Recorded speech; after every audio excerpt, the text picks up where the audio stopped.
Hey everybody, it's Eddie J on crypto, and I'm a little ticked off.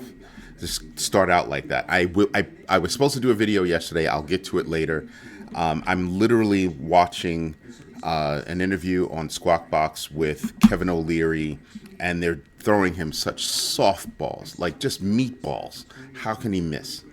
And I'm sitting here and I'm pissed. You might actually hear it in the background. Let me turn it down a little bit. It's on right now. And he's still blaming CZ. He's still blaming CZ, and he's still talking nonsense about how they're going to be able to claw back the money, that FTX paid CZ. They didn't pay CZ. They bought him out, okay? He had stock in the company, or he had a holding in the company, and they bought him out. So if they're going to claw back that money, good luck with that, because that was the deal. I own shares. You want to buy me out? Go ahead. Right? But this guy is still throwing shade at CZ. Oh, it's CZ's fault that, Sam Bankman-Fried went down and FTX went down. Dude, maybe it was the fraud.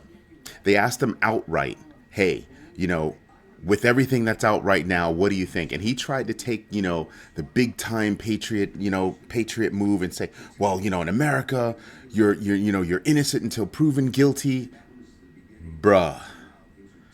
Bruh, there's too much evidence out there. There's too much evidence, right?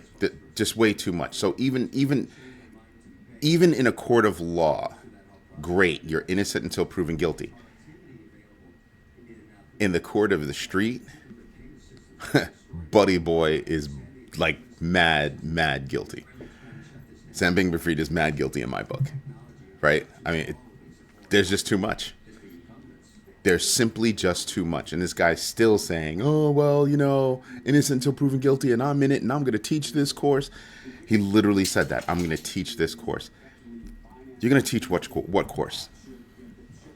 You're going to teach what flipping course? You made an investment.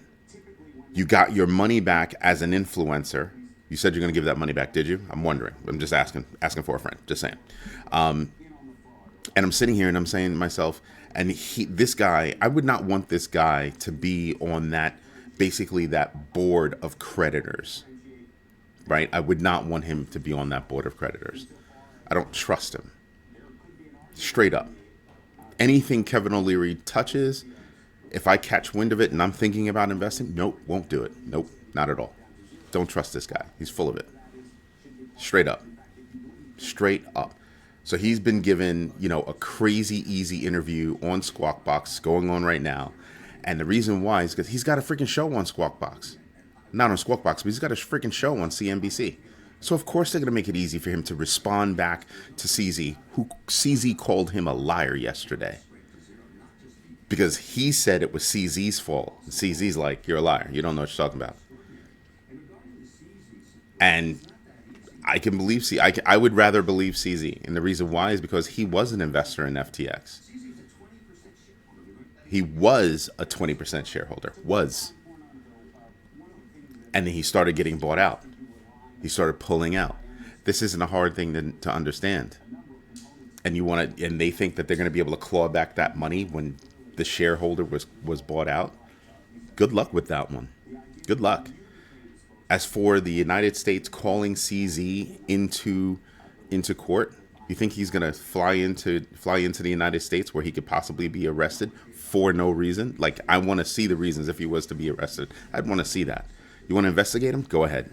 I have no problem with that. Go ahead. If he's done something wrong, go ahead.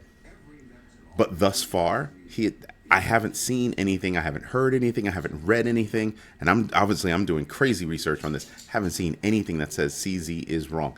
Now, that said, I can definitely see how Binance as a platform could have been leveraged to launder money. I can definitely see how that could happen. But did it? And was he knowingly involved? Those are different questions. Those are very different questions. But Kevin O'Leary, wow, bro. Wow. Just waxing on about this. Basically, I think he was given this interview to try to clean things up and make it easier so that he can go on with his show and his guest appearances and all that stuff. But this right here, it would have been better for Kevin O'Leary to shut up and go away. To shut up and go away for a little while, don't say anything, let everything play out, and stop dirtying his name. But he couldn't stop, he couldn't be quiet. Anything that guy, like, he owns WonderFi in Canada. I've got friends in Canada. I hope they're not using WonderFi. I wouldn't trust that company. Why? Because Kevin O'Leary is attached to it. That's why. Everybody else that was an influencer, I just want you to think about this. Everybody else that was an influencer for FTX, you don't hear jack.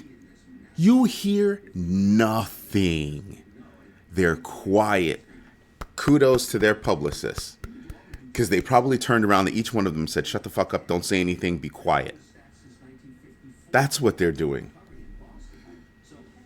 Because they're just an influencer. They're just doing business. They might have taken a loss. Maybe.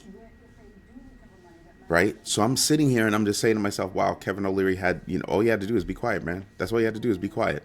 Nobody would have known that you got paid $15 million after you supposedly put in and invested $15 million. Nobody would have known that. That little round robin thing. By the way, for FTX, that whole round robin thing seems to be like the thing. They invest in you and you turn around and invest in FTT coin. Like, what? That seemed to like be the thing. Remember Voyager? Go do some research on that. Even I have some videos on that. Anyway, wanted to get that out of my system. I'm currently working on some real news topics, and I will get to that shortly. This is Eddie J on Crypto. I hope you're having a great day so far. Bye-bye.